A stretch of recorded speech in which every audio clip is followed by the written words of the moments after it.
So the most questions that I get asked, again, depending on where they're coming from, what does the SMSF investment means, how much balance they should have, are they eligible to do it? For those people that are watching this today, or you're just at the beginning of this property journey, whether buying your first investment property, your second, third, or perhaps looking into buying a property, residential or commercial for that matter, in a self-managed super fund, it's important to establish good relationships with your key advisors. So key advisors are typically your real estate experts, your tax experts, and then your finance brokers.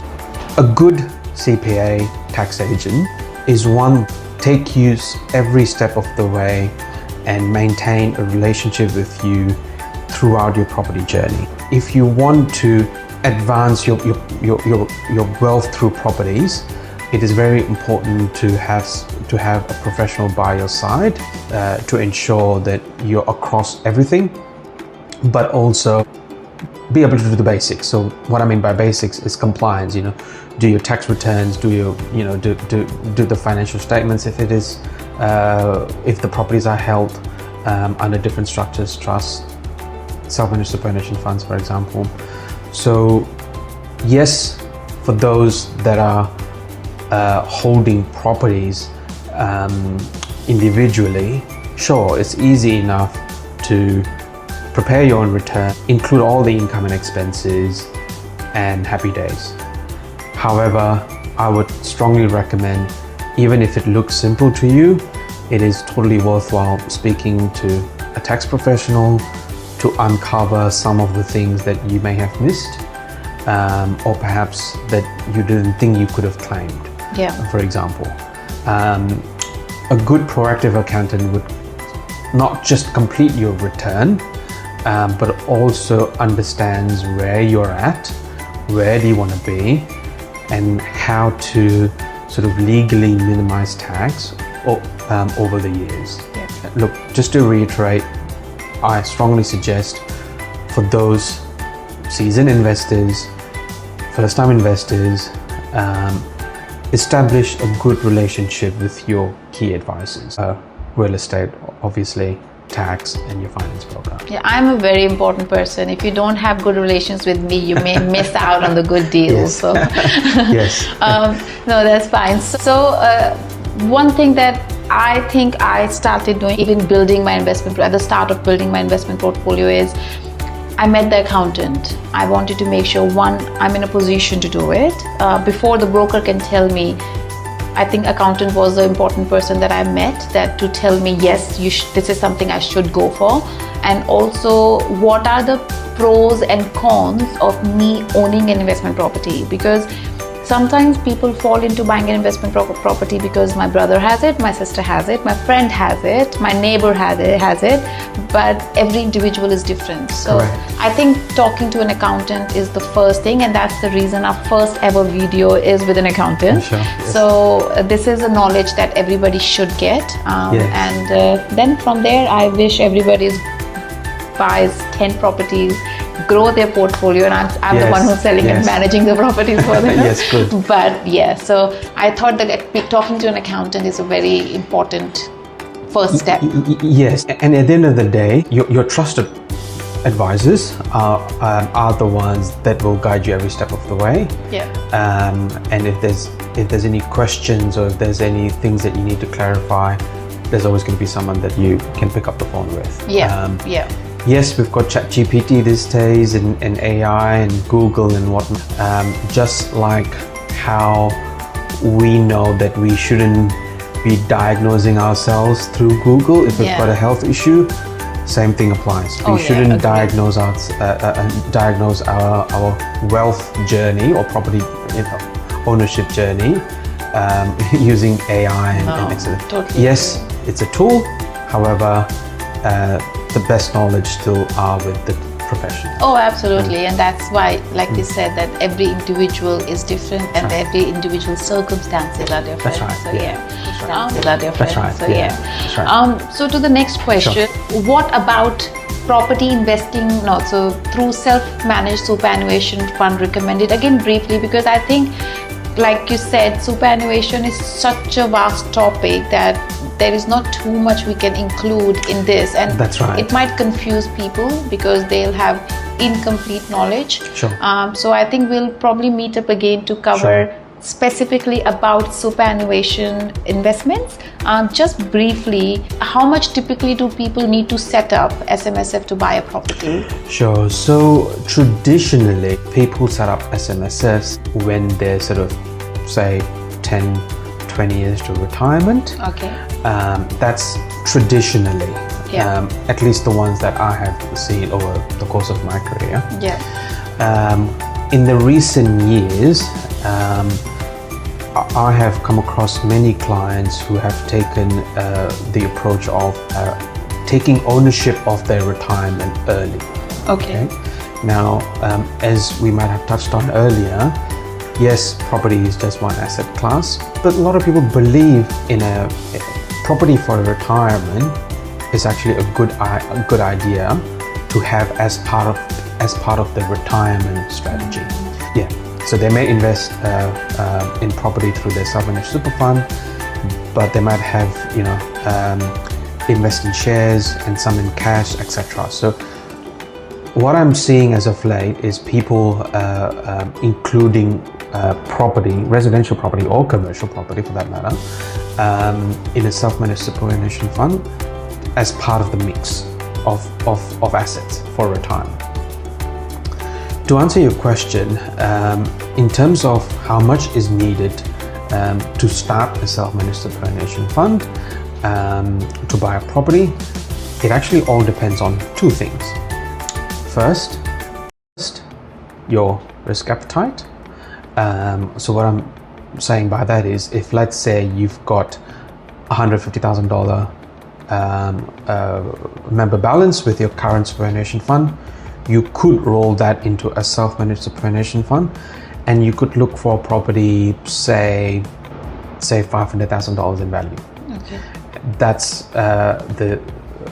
typically most lenders that I've come across, and this is perhaps a separate discussion with the finance broker, but typically what I've seen recently, lenders and non-bank lenders including, they would allow borrowing up to 80%, not more. So in that example, you'd need about 100 grand plus settlement costs. Hence, when I said 150 grand is enough to buy a 500k property, that's how it would work, really. Yeah. But then again, like it comes back down to your risk appetite. Yeah. You're basically putting all of your superannuation fund balance into a single asset class, and that is property. Yeah. And I've seen a lot of people doing that, and there's no issues with that. They know the risk. Yeah. They're sort of, younger generation maybe. There's no different to owning that property outside of self-managed superannuation fund in terms of from a capital potential, capital growth potential. Yeah. Okay, so they're happy to take that risk. They've still got, say, 10, 20 years, 30 years ahead of them before retirement, and it could be a good idea. And once they accumulate more member balance by way of superannuation contributions from their employer or from their own businesses, what I've seen people do is they use those additional funds to invest in shares, to invest in managed funds, so to buy cryptocurrencies, to buy gold, or buy all other asset classes, just to have that some level of diversification. Be mindful that myself as an accountant and a tax agent, I can't recommend setting up self-managed superannuation fund to you, because it is considered a financial product. So if you want someone to sort of go one up for you, and whether it's beneficial for you, then a financial planner would be best suited for that.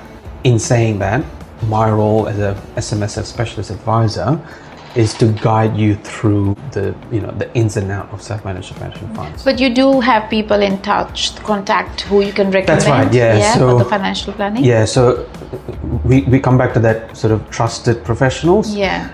We all have our sort of community of contacts that have helped mutual clients get where they want to achieve. Yeah. So yes, I've got financial planning contacts that would help with that recommendation and be able to give advice on whether setting up a self-managed superannuation fund is right for them. Okay. On there. Okay.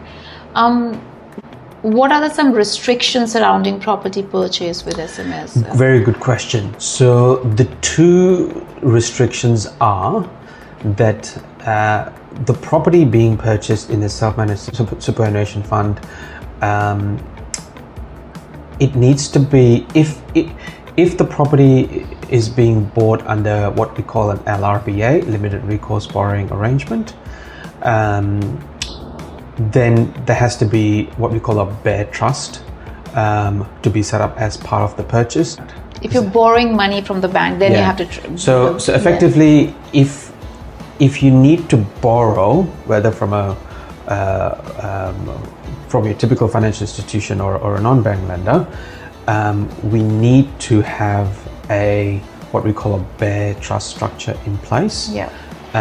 Because the loan will be limited recourse in nature. Okay. Okay. What that simply means is, if the fund is no longer able to pay the ongoing repayments for whatever reason in future, the recourse of the lender is limited to the property itself. So your other assets in the superannuation fund, cash, shares, whatever else in that SMSF, cannot be targeted by the lender. Oh, so it's mainly for the protection of the consumers, so yes, they don't lose yes. everything just in case they something don't goes wrong. lose all their retirement pool. Okay. Because remember, with self-managed superannuation fund, what tends to happen is you've got a bit of cash, you've got a property, maybe you've got some shares, etc. Right? So limited recourse in nature of the loan means that the lender can only, the lender's recourse is limited to that particular property, not other assets in the self-managed superannuation fund. Having said that though, and this is probably a question for the finance broker in future, is that they tend to want, when I mean they, it's the banks, the lenders, okay? They tend to want guarantors over those loans. Okay. Okay. And because from their point of view, they try and say, okay, if we're limiting ourselves to this particular property, then we need another avenue to try and recoup our loss in future. Okay. So that's just something to bear in mind. But broadly, that's how it works in terms of buying properties in self-managed superannuation funds. If there is no loan, then it's a straightforward purchase using all the available funds, using the available funds in the like a cash offer. Like a cash offer, effectively. Okay. Yeah, there's no different to that. Cash. Okay, cool. Yeah. What is debt recycling? Debt recycling. Very good question. So debt recycling. The best way to explain it is by giving you an example. Debt recycling, by definition, is recycling the debt. What do accountants and tax agents mean by that? So let's say you have a PPOR, so you've got your own home, and you've got a loan with your own home at the moment. Okay. Let's say you've got $1 million in debt for your own home, primary place of residence. Yeah. At the same time, you have $1 million in cash. Yeah. Okay. Instead of using that part of that $1 million to go and buy another investment property, right? Debt recycling simply means you use that $1 million to pay off your home loan completely, and then draw out the cash. So take out equity from that home, because now it's completely paid off, to then invest. Now, why would we do that? Because you've just created a new loan for the purpose of investment. Whereas if you just used your own if you just use your own cash to buy an investment property, that cash is not tax deductible. Okay. So maybe I'll give another example. I actually understand that. Good. I'm trying to make it dead simple that everyone can understand. Yeah. Let me rephrase again, and I'll give a better example, hopefully. Let's say you have your own primary place of residence. You have $1 million against that home that you're currently living in, and you have $1.2 million in cash, hypothetically. You then decide you're wanting to buy your first investment property, second investment property for that matter. For a deposit for that investment property, you would use maybe $100,000 to $200,000 to purchase that home. The tax deductibility of this new investment property is limited to the loan that's going to be taken out but using that investment property. So for example, if I'm buying a property of 500,000 and I have paid 100,000 as a deposit, and then I've borrowed the 400,000. In a normal scenario, all interest paid on the 400 is tax deductible. Correct. However, what you're saying is that 100,000, because that was borrowed against the equity of my home, any interest paid on that is also tax deductible. Correct. Right? Correct. Yeah. Spot on. Correct. Yeah. So I told you I'm smart. So debt recycling, it just simply means you're paying off your debt, you're paying off your non-deductible debt. So non-deductible debt is debt on your own home that you're living in. You pay that off, and then you take it back out again for an investment purpose, instead of just using the cash that you've got to straight away buy the investment property. You pay off your non-deductible debt, and then that's in a way what we call recycling. So that's why the term debt recycling. So what sort of evidence would you need to have to be able to show to the ATO that this debt was taken as a process of debt recycling? Okay, good question. So for supporting evidence come tax time, I would typically ask all my clients, say they've bought the property in that financial year that we're doing the tax return for.